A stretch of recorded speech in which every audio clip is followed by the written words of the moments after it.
Hello students, आज हम पढ़ेंगे अकाउंटेंसी पार्ट बी का फर्स्ट चैप्टर जो है financial statements of a company. So first of all, financial statements क्या होते हैं? ये अकाउंटिंग ईयर के एंड में प्रिपेयर किया जाता है टू नो द प्रॉफिट और loss and financial position of the company, कि कंपनी का पूरे साल में प्रॉफिट हुआ है या फिर लॉस हुआ है और उसकी फाइनेंशियल पोजीशन क्या है, ये जानने के लिए प्रिपेयर किया जाता है एट अ पर्टिकुलर डेट, एक पर्टिकुलर डेट पे। अब नीचे बताया हुआ है, as per section 240 of the companies act 2013 financial statements includes. ये जो इस एक्ट के अकॉर्डिंग फाइनेंशियल स्टेटमेंट में क्या क्या चीज़ें आती हैं? फर्स्ट है बैलेंस शीट, जिसे हम पोजीशन स्टेटमेंट के नाम से भी जानते हैं। सेकंड है statement of profit and loss, इसे हम इनकम स्टेटमेंट कहते हैं। Third, notes to accounts and fourth है कैश फ्लो स्टेटमेंट। अब हम इन सबको नीचे डिटेल्स में पढ़ेंगे, जिसमें फर्स्ट है हमारा बैलेंस शीट। ये क्या होता है? ये एक कंपनी की असेट्स, लायबिलिटीज़ और इक्विटीज़ का स्टेटमेंट है, जिसे हम फाइनेंशियल पोजीशन को शो करने के लिए प्रिपेयर करते हैं एट अ पर्टिकुलर डेट। अब नीचे बताया हुआ है, as per schedule third of the companies act 2013, इसके अकॉर्डिंग बैलेंस शीट का फॉर्मेट बताया हुआ है कि ये वर्टिकल फॉर्मेट में प्रिपेयर किया जाता है। पहले बैलेंस शीट को हॉरिजॉन्टल फॉर्मेट में भी बनाया जाता था, लेकिन अभी ऑप्शन ख़त्म कर दिया है, कैंसिल कर दिया है। अब सिर्फ वर्टिकल फॉर्मेट में को यूज़ किया जाता है। जैसे नीचे अब इसका कंटेंट्स बताया हुआ है, बैलेंस शीट में क्या क्या चीज़ें आती हैं। फर्स्ट है असेट। असेट क्या कंपनी की प्रॉपर्टी होती है जो कि बिज़नेस को चलाने के लिए यूज़ की जाती है। सेकंड है लायबिलिटीज़, जो कि बिज़नेस के खर्चे हैं जो कि पे करने होते कंपनी को, तो इसलिए इसे हम बोलते हैं आउटफ्लो ऑफ कैश, मतलब कैश का बिज़नेस से जाना। और थर्ड है इक्विटी। इक्विटी क्या है? ये बैलेंस अमाउंट है, रिमेनिंग बैलेंस, जो कि असेट्स में से लायबिलिटीज़ को माइनस करने के बाद, डिडक्ट करने के बाद निकलता है। जैसे 11th क्लास में आपने पढ़ा होगा एक अकाउंटिंग इक्वेशन, वो क्या होता था? Assets equals to liabilities plus capital, ये होता था। सो बेसिकली इन्हीं तीन टर्म्स को बैलेंस शीट में शो किया जाता है। जो तो इक्विटी क्या है यहाँ पे? इक्विटी है हमारी कैपिटल, यानी बिज़नेस को चलाने के लिए जो पैसा चाहिए होता है स्टार्ट करने के लिए या फिर बिज़नेस को एक्सपेंड करने के लिए, उसे हम कैपिटल कहते हैं। उसी को यहाँ पे नेम दे रखा है इक्विटी। अब नीचे बैलेंस शीट का फॉर्मेट बताया हुआ है, इसमें 4 कॉलम्स है। पहले तो इसमें फर्स्ट हेडिंग है हमारी पर्टिकुलर्स की, second note number, third current year का अमाउंट आएगा यहाँ पे, और फोर्थ में प्रीवियस ईयर का अमाउंट आएगा।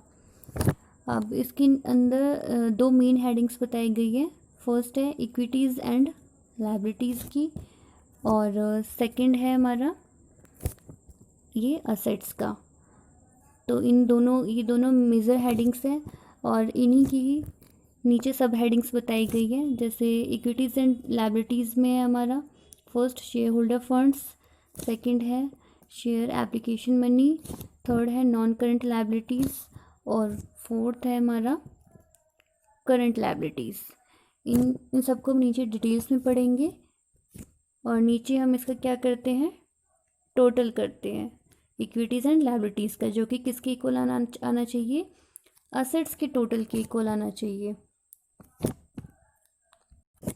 अब असेट्स के अंदर क्या सब हेडिंग्स हैं? फर्स्ट है नॉन करंट असेट्स की, और सेकंड है हमारा करंट असेट्स की। इनके अंदर जो भी पॉइंट्स दिए गए हैं इसे नीचे हम डिटेल्स में पढ़ेंगे। इसका नीचे लास्ट में हम टोटल कर देंगे असेट्स का भी, और ये किसके इक्वल आएगा? इक्विटीज़ एंड लायबिलिटीज़ के टोटल के इक्वल। नीचे है इक्विटी एंड लायबिलिटीज़, इसके अंदर क्या क्या मेजर हेडिंग्स हैं? फर्स्ट है शेयर होल्डर फंड्स। इसमें कंपनी ने नंबर ऑफ़ शेयर्स कितने इशू करे हैं, कितने डिवेंचर्स इशू करे हैं, उसका अमाउंट लिखा जाता है। इसके बाद है नेक्स्ट है हमारा कैपिटल रिजर्व, सॉरी कैपिटलिज्म ने रिजर्व्स एंड सरप्लस। इसके अंदर अलग अलग टाइप के रिजर्व्स आ जाते हैं जो एक पर्टिकुलर पर्पज़ के लिए बनाया जाता है। For example capital reserves, capital redemption reserve, securities premium, debenture redemption reserve, ये सारे इसके एग्जांपल्स हैं। इसके बाद इसके नीचे आता है हमारा सरप्लस। सरप्लस में होता है हमारा प्रॉफिट एंड लॉस स्टेटमेंट का क्रेडिट बैलेंस, इसको हम ऐड करते हैं। और अगर प्रॉफिट एंड लॉस अकाउंट का डेबिट बैलेंस शो होता है तो उसे हम रिजर्व्स में से माइनस कर देते हैं, डिडक्ट कर देते हैं। इसके बाद है नॉन करंट लायबिलिटीज़, मीन्स जो लॉन्ग टर्म लायबिलिटीज़ होती हैं, मतलब मोर देन 1 ईयर, जो 1 साल से ज़्यादा के लिए, ज़्यादा लंबे समय के लिए जो खर्चे रहते हैं वो हमारी होती है नॉन करंट लायबिलिटीज़। अब इसमें क्या क्या चीज़ें आती हैं, जैसे फर्स्ट है हमारा लॉन्ग टर्म बोरोइंग्स। इसमें क्या क्या चीज़ें आ जाएंगी, डिबेंचर्स, जैसे हम डिबेंचर्स इशू करते हैं, term loans from banks, from other parties, किससे ले रहे हैं, ये सारी चीज़ें। इसके बाद है डिपॉजिट्स, लोन्स एंड एडवांसेस, ये सारे इसमें आइटम्स इंक्लूड किए जाते हैं। इसके बाद नेक्स्ट है other current long term liabilities. इसमें क्या हो जाएगा, जैसे ट्रेड पेबल्स, मतलब कोई बिल्स पे करना है, वो मोर देन 1 ईयर, मतलब 12 मंथ्स के बाद अगर पे होने वाला है तो वो हमारा आ जाएगा लॉन्ग टर्म लायबिलिटीज़ में। इसके बाद है लॉन्ग टर्म प्रोविज़न्स, ये भी एक पर्टिकुलर पर्पज़ के लिए क्रिएट किया जाता है प्रोविज़न्स। जैसे फॉर एग्जांपल है provisions for employee benefits, employee की बेनिफिट्स के लिए क्या हो सकता है, जैसे पीएफ करता है सबका प्रोविडेंट फंड। और दूसरा एग्जांपल है प्रोविज़न फॉर वारंटीज़। इसके बाद है करंट लायबिलिटीज़ ऐसे खर्चे जो विद इन 1 ईयर, 1 साल के अंदर अंदर पे होने वाला है, यानी विद इन 12 मंथ्स। इसके बाद इसमें नीचे इसके एग्जांपल्स बताए हुए हैं, जैसे फर्स्ट है ये शॉर्ट टर्म बोरोइंग्स जो 1 साल के लिए कोई अगर लोन उधार ले रखा है कंपनी ने, वो आ जाएंगे। इसके बाद है अदर करंट लायबिलिटीज़ में इसमें भी ये नेम बताए हुए हैं। For example current maturities of long term डेब्ट, current maturity of finance lease obligations, interest accrued on but not due on borrowings, but next है due on borrowings, income received in advance. तो ये सारे इसके examples हैं। इसके बाद है और क्या जाता है इसमें, जैसे ये अनपेड मैच्योर डिपॉजिट्स हो गया, कॉल्स इन एडवांस, ये सारे। इसके बाद है short term provisions, short term जो 1 ईयर के लिए, 1 साल से कम टाइम के लिए जो प्रोविज़न्स बनाए जाते हैं। और इसमें क्या क्या चीज़ें आ जाएंगी, जैसे प्रोविज़न फॉर एम्प्लॉय बेनिफिट्स, मतलब मेनली डिफरेंस क्या है लॉन्ग टर्म लायबिलिटीज़ और करंट लायबिलिटीज़ में। लॉन्ग टर्म लायबिलिटीज़ जो 1 साल से ज़्यादा के लिए खर्चे हो, और करंट लायबिलिटीज़ जो सिर्फ 1 साल के लिए खर्चे हो। तो ये एम्प्लॉयज़ का भी प्रोविज़न दोनों कैटेगरी में आ सकता है। अगर 1 साल के लिए है तो वो करंट लायबिलिटीज़ में माना जाएगा, और अगर 1 साल से ज़्यादा के लिए है प्रोविज़न तो वो लॉन्ग टर्म लायबिलिटीज़ में इंक्लूड करेंगे। इसके बाद सेकंड मेजर हेडिंग है जो हमारी, वो क्या है, असेट्स, जो हमने बैलेंस शीट में ऊपर देखा था फॉर्मेट के अंदर। अब इसके अंदर क्या क्या सब हेडिंग्स हैं, मेजर हेडिंग्स। फर्स्ट है हमारा non current assets, means fixed assets जो 1 साल से ज़्यादा टाइम के लिए, मोर देन 1 ईयर के लिए बिजनेस में यूज़ की जाती है। जैसे फॉर एग्जांपल अब इसमें नेम बताए गए हैं फिक्स्ड असेट्स, इसको नीचे पढ़ते हैं हम। जैसे फर्स्ट है हमारा ये टेंजिबल असेट्स क्या होते हैं, tangible assets are the assets which have a physical existence, assets that can be touched and seen are known as tangible assets, मतलब ऐसे असेट्स जिसे हम देख भी सकते हैं और टच भी कर सकते हैं, जिसका फिजिकल अपीयरेंस हो। फॉर एग्जांपल नीचे बताया हुआ है, जैसे लैंड हो गया, बिल्डिंग्स, प्लांट एंड इक्विपमेंट, ये सारे इसके एग्जांपल्स हैं। इसके बाद है सेकंड इंटेंजिबल असेट्स, ये उसका उल्टा, मतलब ऐसे असेट्स जिसे हम ना तो सीन कर सकते, ना ही टच कर सकते, ना देख सकते, ना छू सकते हैं, फॉर एग्जांपल जैसे गुडविल है, गुडविल क्या होती है, reputation of the firm, business की जो गुड रेपुटेशन होती है। दूसरा है ट्रेडमार्क्स, तो ये सारे इसके एग्जांपल्स हैं। नेक्स्ट है नॉन करेंट इन्वेस्टमेंट, मतलब लॉन्ग टर्म इन्वेस्टमेंट्स। इसमें जैसे एग्जांपल है, फर्स्ट है trade investment. Second, trade investment क्या होता है, it is an investment made by a company in shares और डिवेंचर्स, मतलब जब कंपनी शेयर्स और डिवेंचर्स में इन्वेस्टमेंट करती है उसे हम कहते हैं ट्रेड इन्वेस्टमेंट। और नॉन करेंट इन्वेस्टमेंट, इसकी जैसे एग्जांपल बताया हुआ है, इन्वेस्टमेंट इन प्रॉपर्टी, ये इसके एग्जांपल हैं। इसके बाद है अदर एग्जांपल्स है, investment in equity instruments, in preference shares, in government और ट्रस्ट सिक्योरिटीज़। तो ये सारे क्या है, इसके अदर एग्जांपल्स हैं। नेक्स्ट हेडिंग है long term loans and advances. इसमें कंपनी अदर पार्टी को लोन देती है और ये एक्सपेक्ट नहीं किया जाता कि वो विद इन 12 मंथ्स रिसीव होगा कैश में, वापस रिसीव बैक इन कैश, मतलब 12 मंथ से ज़्यादा टाइम भी लग सकता है। For example capital advances, security deposits, loans and advances to related parties, other loans. इसके बाद है नेक्स्ट नॉन करेंट असेट्स। इसमें भी जैसे ट्रेड रिसीवेबल्स ये बताया हुआ है। ये क्या होता है, जब गुड्स सेल किया जाता है उस पर जो बिल रिसीव करती है कंपनी, वो ट्रेड रिसीवेबल हो जाएगा और वो मोर देन 12 मंथ्स के लिए होना चाहिए। ओके, तभी वो नॉन करेंट असेट्स में आएगा। इसके बाद है नेक्स्ट करेंट असेट्स।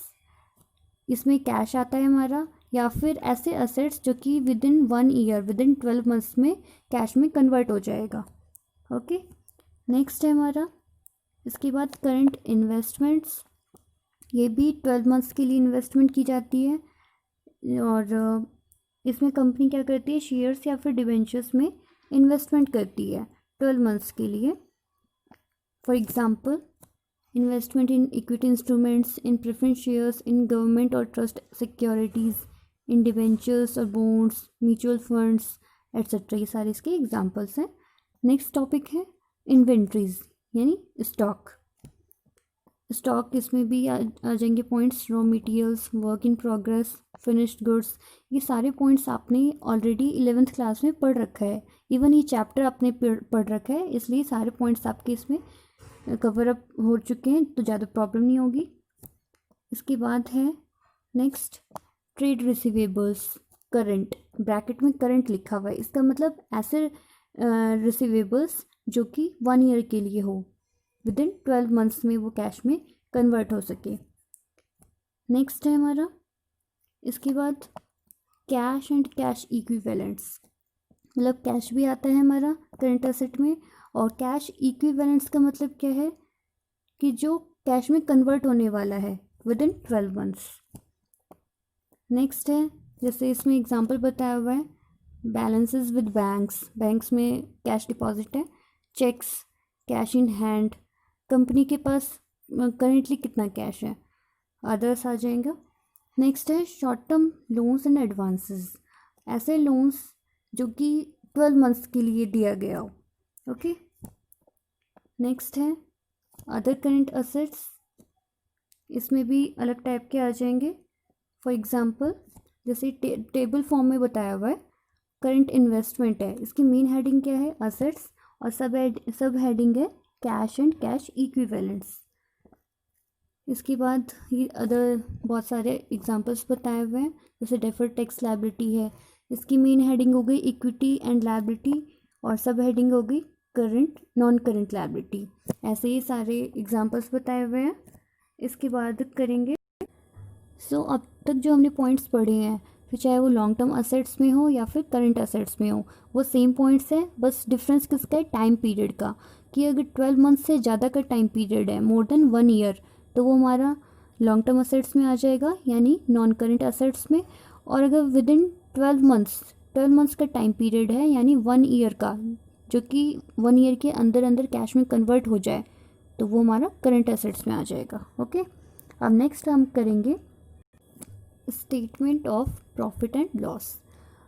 अब तक हमने क्या पढ़ा था, बैलेंस शीट के बारे में, जिसे हम पोजीशन स्टेटमेंट भी कहते हैं। नेक्स्ट है statement of profit and loss, इसे हम इनकम स्टेटमेंट भी कहते हैं। ये क्या होता है? It is a statement prepare to show the results of business operations during an accounting period. सो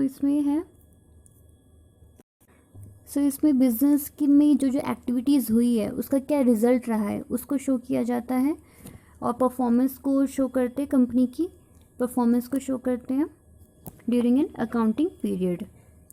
अब इसको बनाया कैसे जाता है, इसका फॉर्मेट बताया हुआ है अकॉर्डिंग टू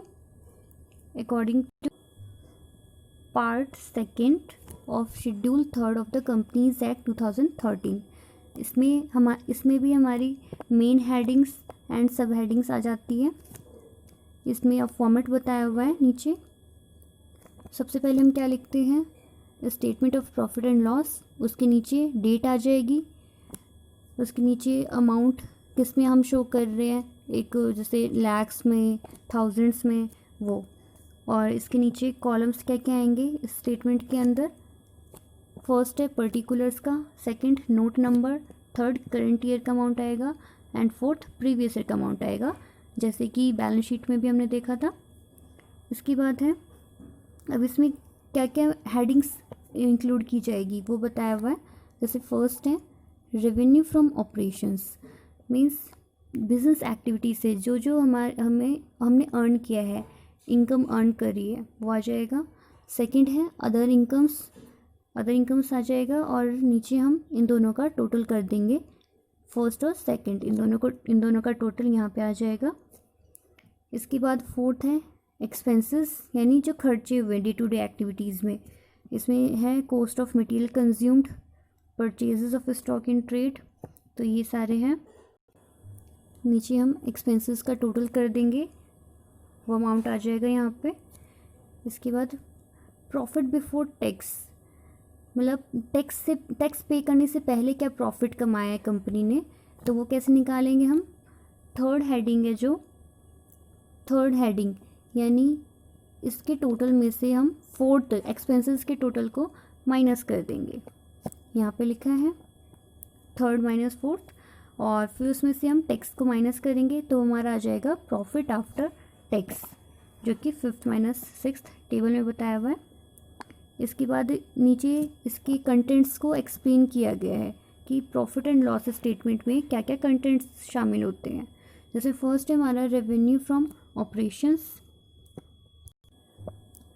ये है it refers to the revenue earned by the company from its business operations, ऐसा रेवेन्यू जो कंपनी अपने बिजनेस ऑपरेशन से कमाती है, अर्न करती है, मतलब डे टू डे एक्टिविटीज़ से। फॉर एग्जांपल नीचे बताया हुआ है, जैसे फर्स्ट है revenue from sale of products और सर्विस, किसी प्रोडक्ट को सेल करके जो रेवेन्यू आया है।